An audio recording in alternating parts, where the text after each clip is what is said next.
أعوذ بالله من الشيطان الرجيم. بسم الله الرحمن الرحيم.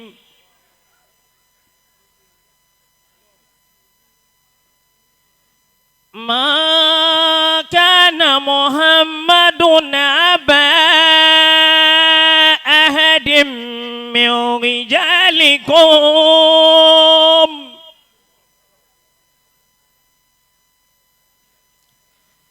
ولكن رسول الله وخاتم النبيين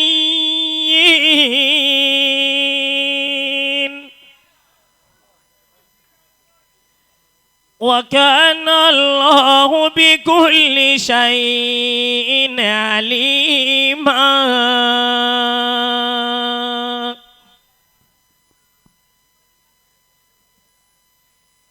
يا أيها الذين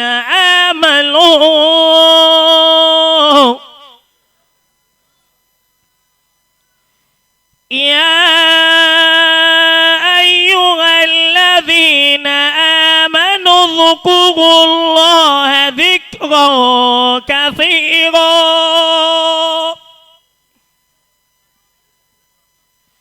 وسبحوه بكرة وأصيلا.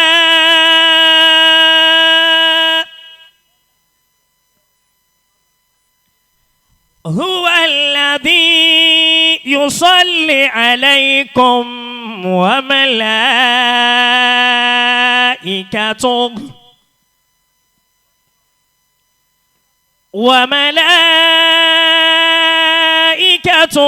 ليخرجكم من الظلمات إلى النور وكان بالمؤمنين رحيما.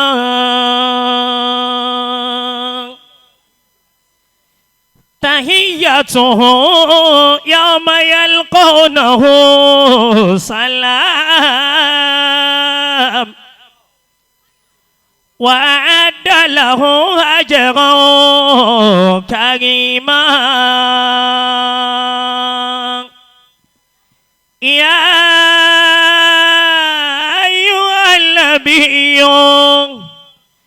إلا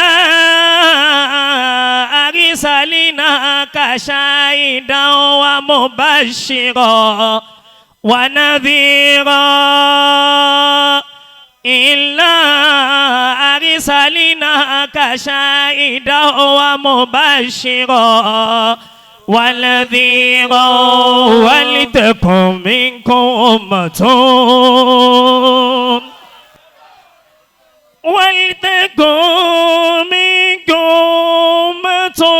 يدعون إلى الخير ويأمرون بالمعروف وينهون عن المنكر وأولئك هم المفلحون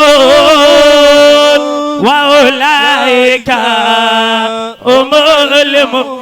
ولتكن منكم أمة يدعون إلى الخير ويأمرون بالمعروف وينهون عن المنكر وأولئك هم المفلحون وأولئك هم المفلحون. صدق الله العظيم. الله أكبر. ẹ dákun ẹ ní sùúrù àwọn dáàbò tí ń bẹ ń bíbá yìí wọn orí òwú o. ṣé Abdulrasheed mo mọ̀ pé ohun tẹ́ ẹ gbọ́ ló jẹ́ ẹ dìde. tó bá yá sí pé nínú àwa tá ń lo ṣìyàwó wàlítẹ́kùn minkum ummatun lọ́wọ́ ó dẹ̀ wá bá ń yé àfa yìí sí ẹ má jẹ́ apariwo lásán ẹ wá yé àfa yìí sí. tó bá yẹ pé lóòótọ́ ara wa ni ọ́ yẹ ká mọ̀. àní ẹ bá ń yẹ sí.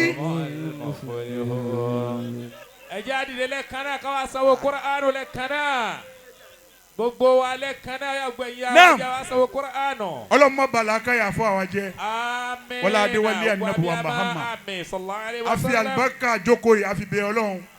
baba ṣe Muhammad Mustapha Sugululu Asunusi. rahimahullahu ta'ala. àlékún kẹ́ fún wa. àmín. Ọlọ́run kó bá a ṣe àlékún ìkẹ́ fún wa. àmín.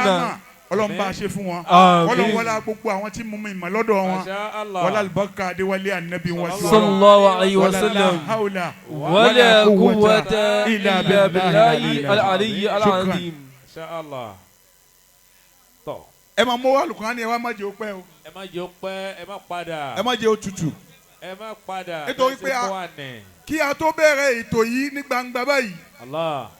a ti sa odindi Al-Qur'ani níjókòó ìlálẹ́ yìí. Masha Allah. àwọn bàbá tí wọ́n bá wa fi útúbà lé. Allah. a ti ké odindi Al-Qur'ani ní àyín lálẹ́ yìí. Allah. ẹ gbọ́ lọ́n tóbi. eléyìí tó ń túmọ̀ sí pé ọ̀wá bí lásán. Allah. onímọ̀ sọ lẹ́ẹ̀kan wípé ẹni tí Kùránì bá yọjú ọ̀rọ̀ tiẹ̀ tì wàhálà dé bá. bẹ́ẹ̀ni o akọ wọn sí ní. àwọn bàbá wa tí wọ́n bá fi útúbà lé Kùránì tá a ti ń ké. Allah. àwọn náà ni bàbá wa